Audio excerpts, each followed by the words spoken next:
अस्सलामुअलैकुम स्टूडेंट्स, क्या हाल चाल हैं? कैसे हैं आप लोग? सबसे पहले तो मैं आपको वेलकम करता हूं शाह ग्रुप एजुकेशनल चैनल पे। अगर आपने अभी तक हमारा चैनल सब्सक्राइब नहीं किया है तो आप हमारा चैनल सब्सक्राइब कर दीजिए। स्टूडेंट्स, जैसे कि मैंने आपसे वादा किया था कि हम क्लास 10th केमिस्ट्री में चैप्टर नंबर 2 का आगाज करेंगे। तो चैप्टर नंबर 2 में एसिड्स, बेसिस एंड सॉल्ट्स, इनकी तमाम वीडियोस लेकर मैं आपकी खिदमत में हाजिर हूँ। आज के दिन हम बात करेंगे लेक्चर नंबर 1 के बारे में। चैप्टर नंबर 2 का बिल्कुल आगाज है। तो चैप्टर नंबर 2 के अंदर हम एसिड्स के बारे में डिस्कशन करेंगे, हम बेसिस के बारे में डिस्कशन करेंगे, हम सॉल्ट्स के बारे में डिस्कशन करेंगे चैप्टर नंबर 2 के लेक्चर नंबर 1 के अंदर। सिर्फ डेफिनेशंस के बारे में बात करेंगे, बहुत ज़्यादा डिटेल में बात नहीं करेंगे क्योंकि अभी पूरा चैप्टर हमने डिटेल में पढ़ना ही है। तो आहिस्ता आहिस्ता चलेंगे, ठीक है। सबसे पहले हम बात करेंगे एसिड्स के बारे में। देखें, ये शॉर्ट में सवाल आ सकता है आपका सेक्शन बी के अंदर। आपसे पूछा जा सकता है कि व्हाट इज एसिड, एसिड होता क्या है भाई, और उसकी प्रॉपर्टीज हमने बतानी है। एसिड क्या होता है, एसिड की प्रॉपर्टीज को हमने डिस्क्राइब करना है। तो एसिड्स की कोई एक डेफिनेशन नहीं है। आप स्टूडेंट्स अपने जहन में ये रख लें कि एसिड्स की कोई एक डेफिनेशन नहीं है। पुराने ज़माने में ये समझा जाता था, आज से कोई 200 साल पहले, सिर्फ और सिर्फ कि एसिड्स वो सब्सटेंस हैं जो कि खट्टे होते हैं। एसिड वो सब्सटेंस हैं जो कि क्या होते हैं, सोर इन टेस्ट होते हैं, खट्टे होते हैं टेस्ट के अंदर। और जो बेसिस होते हैं, बेस ऐसे सब्सटेंसेस होते हैं जो कि बिटर यानी कि कड़वे होते हैं टेस्ट के अंदर। सही ना, कड़वे होते हैं। जो जैसे चॉकलेट कड़वी है तो वो बेस है, और लेमन, नींबू जो है वो खट्टा है, तो वो बेसिकली एसिड है, ठीक है। तो ये बेसिकली एक थॉट प्रोसेस था, आज भी ये थॉट प्रोसेस बाकी है। लेकिन बात यह है कि सिर्फ टेस्ट की बुनियाद पर एसिड्स को क्लासिफाई करना ये किसी भी सूरत काफ़ी नहीं है। तो एसिड्स को केमिकली भी डिफाइन करना पड़ता है। तो एसिड्स की केमिकल डेफिनेशन क्या है कि एसिड्स, एसिड की एक केमिकल डेफिनेशन भी नहीं है। एसिड्स की बहुत सारी केमिकल डेफिनेशंस हैं।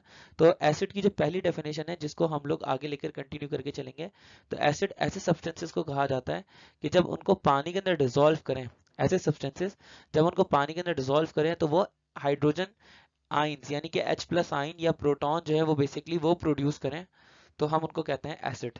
जैसे कि HCl है, HCl को वाटर के अंदर ऐड करेंगे तो ये बनाएगा H प्लस आइन, और साथ में Cl माइनस आइन बनाएगा, तो ये एसिड है। इस तरह HNO3 को अगर पानी में डिसॉल्व करेंगे तो ये H प्लस आइन प्रोड्यूस करेगा, और साथ में नाइट्रेट आइन बनाएगा, NO3 माइनस आइन बनाएगा, तो ये एसिड है। तो एसिड वो सब्सटेंसेज हैं जो कि H प्लस आइन प्रोड्यूस करते हैं। Getting my point? तो यहाँ पर एसिड्स की हमने डेफिनेशन समझी। अब लगे हाथों बेसिस की डेफिनेशन भी समझ लें इस हिसाब से। बेसिस वो होते हैं जो कि OH माइनस आइन प्रोड्यूस करते हैं, ठीक है। अब जब बेस के बारे में आएंगे तो बात करेंगे। एसिड जो है वो H प्लस आइन प्रोड्यूस करते हैं। एसिड्स की प्रॉपर्टीज क्या होती हैं? एसिड्स की प्रॉपर्टीज ये हैं कि एसिड का जो टेस्ट होता है वो खट्टा होता है, ठीक है। और एसिड जो वर्ड है वो बेसिकली आया है लैटिन लैंग्वेज से, लैटिन वर्ड से, जिसका मतलब ये है कि सॉर यानी कि खट्टा। एसिड जो है वो बेसिकली लिटमस पेपर को कन्वर्ट कर देता है ब्लू कलर से रेड कलर के अंदर। हमारे पास लिटमस पेपर दो कलर्स के अंदर जनरली पाया जाता है, एक तो ब्लू और एक रेड। तो जो एसिड होता है वो ब्लू लिटमस को रेड कर देता है, ठीक है। अब बात करते हैं, यहाँ पे एक्वस सॉल्यूशंस के बारे में बात की जा रही है। तो जो एक्वस सॉल्यूशन है एसिड्स के, अगर हम एसिड्स को पानी के अंदर डिसॉल्व करेंगे तो एसिड्स को पानी के अंदर डिसॉल्व करने के बाद जो सॉल्यूशन बनेगा वो सॉल्यूशन इलेक्ट्रिसिटी कंडक्ट करता है। तो एसिड्स के एक्वस सॉल्यूशन यानी कि पानी के वाले सॉल्यूशन जो होते हैं एसिड्स के, वो इलेक्ट्रिसिटी कंडक्ट करते हैं। अगर हम एसिड्स की बात करें तो एसिड्स बेसिस के साथ में रिएक्ट करते हैं और सॉल्ट और वाटर बनाते हैं। ये प्रोसेस कहलाते हैं न्यूट्रलाइजेशन, जो इस चैप्टर के अंदर हम डिटेल के अंदर पढ़ेंगे लेक्चर नंबर 18 में पहुंच के। अभी तो लेक्चर नंबर 13 चल रहा है ना। तो आइए जरा बात करते हैं फर्दर आगे। एसिड्स की जो हमारी आप ये समझ लें कि एसिड्स की एक एग्जांपल, एसिड्स की एक और प्रॉपर्टी है।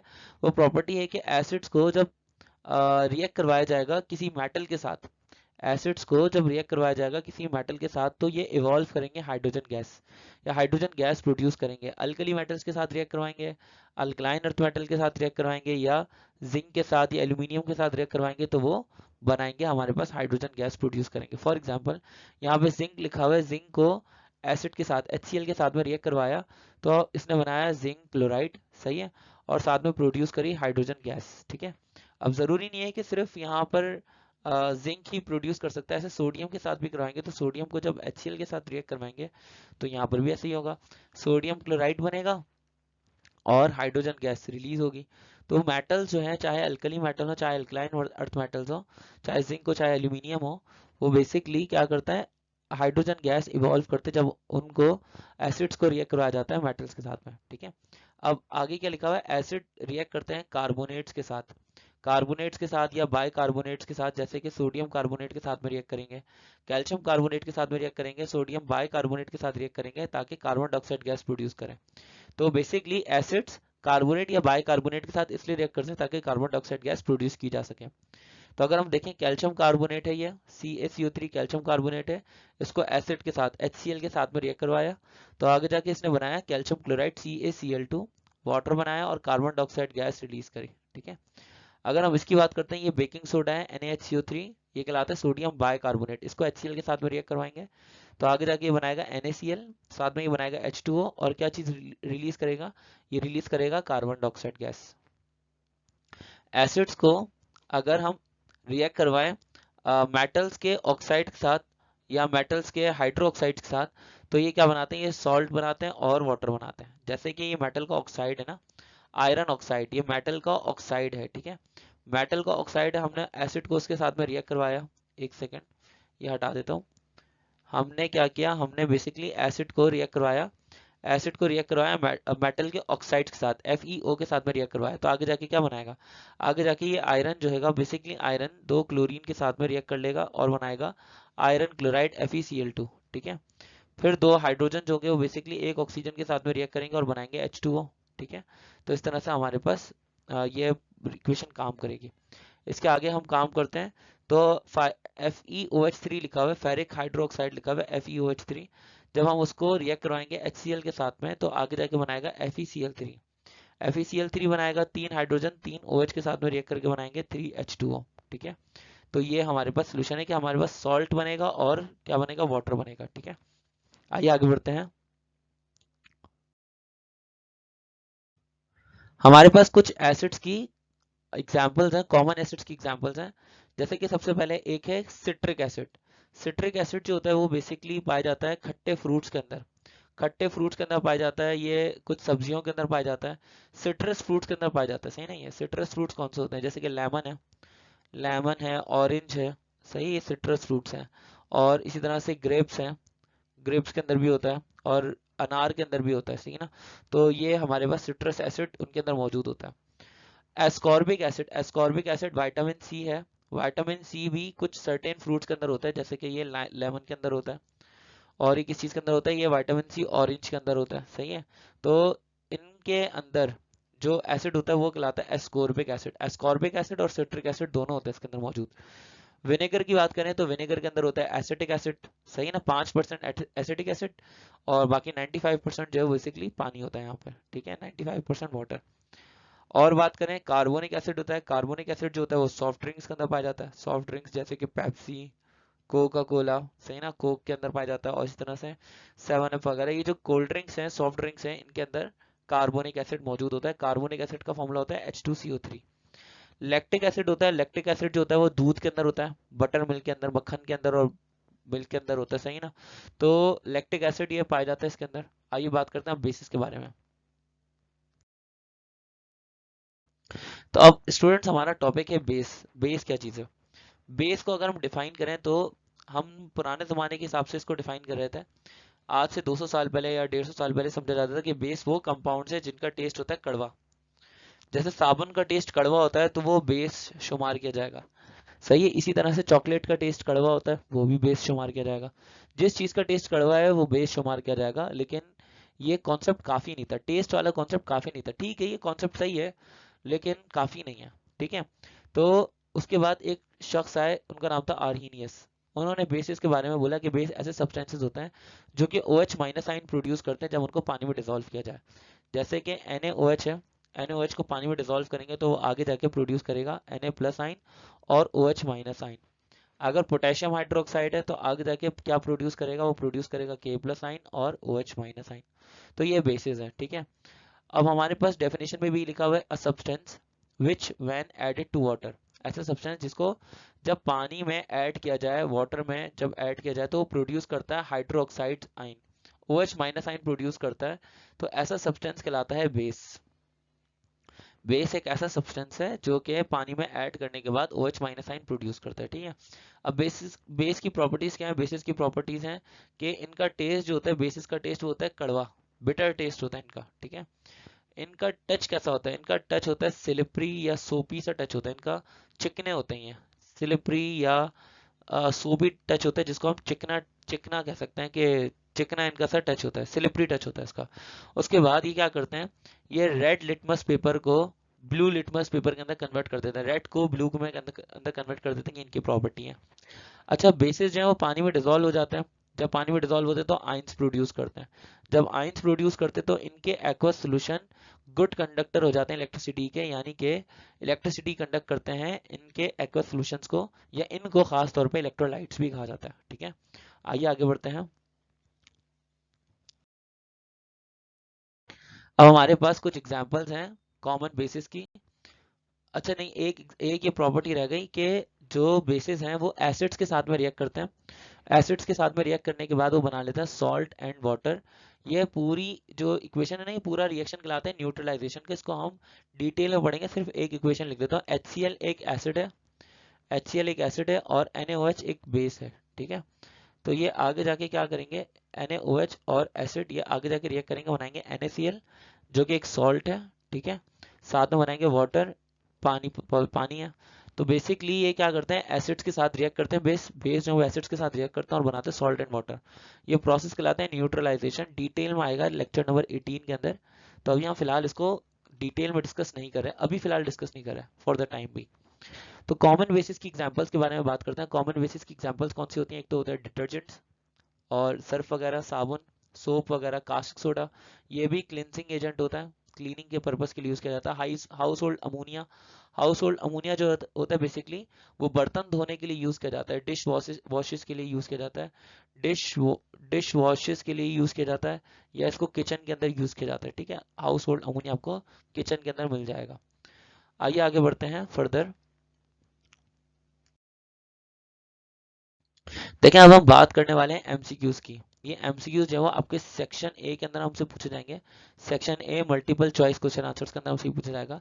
सबसे पहले यहाँ पे पूछा जा रहा है कि all the citrus fruit contains, जितने भी सिट्रस फ्रूट्स होते हैं वो क्या कंटेन करते हैं? सिट्रस फ्रूट्स कंटेन करते हैं सिट्रिक एसिड। एसिटिक एसिड होता है विनेगर के अंदर, सिरके के अंदर होता है, सही है। लैक्टिक एसिड जो होता है वो बेसिकली मिल्क के अंदर होता है, बटर मिल्क के अंदर होता है, ठीक है। ब्यूटेरिक एसिड जो होता है वो बटर के अंदर होता है, मक्खन के अंदर होता है, सही है। तो हमारे पास सिट्रिक एसिड जो होता है वो बेसिकली सिट्रस फ्रूट्स के अंदर होता है, खट्टे फ्रूट्स के अंदर होता है। सिट्रस फ्रूट्स कौन से होते हैं? जैसे कि लेमन, ऑरेंज वगैरह, ठीक है। इसके अंदर एस्कोर्बिक एसिड भी होता है। अब आगे बढ़ते हैं नेक्स्ट एमसीक्यू पे। नेक्स्ट एमसीक्यू में हमसे पूछा जा रहा है formic acid is found in. Formic acid जो होता है बेसिकली चींटियों के अंदर पाया जाता है। चींटी के जो डंक होते हैं ना, स्टिंग मतलब है डंक, सही ना, डंक, सही ना। और इंसेक्ट्स, यहाँ पे इंसेक्ट्स तो ऐसे कीड़े मकोड़ों को बोलते हैं, लेकिन ये होता है इंस्टिंक्ट्स ऑफ आंट्स के अंदर, ठीक है ना। चींटियों के डंक के अंदर होता है, चींटी के डंक के अंदर होता है फॉर्मिक एसिड, ठीक है। तो इसको हम ये भी बोल सकते हैं कि रेड आंट्स के अंदर पाया जाता है, रेड आंट्स के अंदर पाया जाता है फॉर्मिक एसिड, रेड आंट्स। तो ये हमारा राइट आंसर है ऑप्शन डी, सही ना। ग्रेप्स के अंदर विटामिन सी होगा, ग्रेप्स के अंदर जो होगा वो सिट्रिक एसिड होगा, विनेगर के अंदर एसिटिक एसिड होगा, इसके अंदर एसिटिक एसिड होगा, ठीक है। लेमन के अंदर होगा सिट्रिक एसिड, ठीक है, लेमन के अंदर होगा सिट्रिक एसिड। अच्छा, ग्रेप के अंदर कौन सा? एस्कॉर्बिक एसिड होगा, ठीक है। तो एस्कॉर्बिक एसिड भी होगा, इसके अंदर सिट्रिक एसिड भी होगा, ascorbic acid plus citric acid, ठीक है। आगे बढ़ते हैं नेक्स्ट एमसीक्यू में। नेक्स्ट एमसीक्यू में हमसे पूछा जा रहा है which is a weak acid, इनमें से कौन सा एसिड वीक है? सबसे पहले तो ये समझ लें कि ये NCl नहीं है, ये बेसिकली HCl है। और यहाँ पर एक चीज की और मुझसे मिस्टेक हो गई, ये लिखने में मुझसे मिस्टेक हो गई, ये है H2SO4। लिख देता हूँ मैं इसको, ये है H2SO4। HCl है तो HCl भी एक स्ट्रॉन्ग एसिड है, HCl है एक स्ट्रॉन्ग एसिड। इसी तरह से H2SO4 भी एक स्ट्रॉन्ग एसिड है, ठीक है। और यहाँ पे अगर बात की जाए HNO3 की, तो HNO3 नाइट्रिक एसिड कहलाता है, ये भी स्ट्रॉन्ग एसिड है। H2CO3 जो है वो कार्बोनिक एसिड है। H2CO3 ये है कार्बोनिक एसिड, और ये कार्बोनिक एसिड काफ़ी वीक एसिड होता है, बहुत ही कमज़ोर सा एसिड होता है। हम इस एसिड को पी भी सकते हैं और पीते ही हैं। कार्बोनिक एसिड को हम पीते हैं कोल्ड ड्रिंक्स के अंदर। कोल्ड ड्रिंक्स के अंदर सोडा वाटर जो होता है बेसिकली वो कार्बोनिक एसिड होता है। आगे बढ़ते हैं। नेक्स्ट एमसीक्यू के अंदर एमसीक्यू नंबर 4 में हमसे पूछा जा रहा है, ascorbic acid is also called vitamin C.